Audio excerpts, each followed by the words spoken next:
వాడు నీలవేణి వాళ్ళు ఊరు వెళ్తున్నాడని విన్నాను. హో, ఇది చెప్పడానికే వచ్చావా?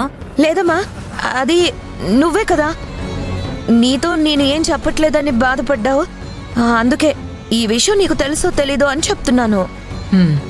అంతా తెలుసు. ఏమంటున్నావమ్మా?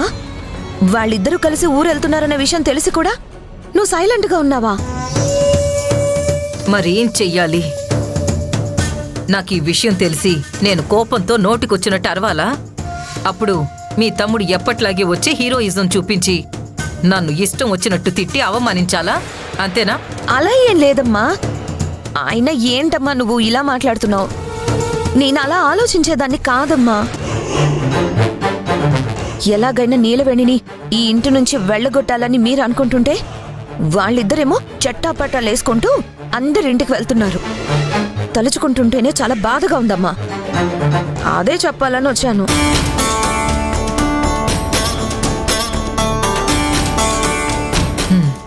వెళ్ళని, కలిసి వెళుతున్నారు కదా, కానీ తిరిగి వచ్చేటప్పుడు కలిసి రారు. చూస్తూ ఉండు. అమ్మా, ఏమంటున్నావమ్మా? నాకేం అర్థం కావడం లేదు.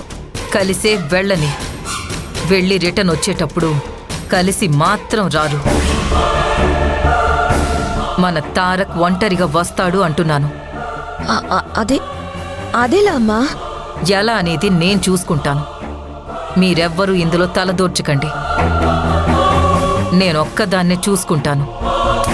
నువ్వు దేని గురించి బాధపడకుండా వెళ్ళొచ్చు.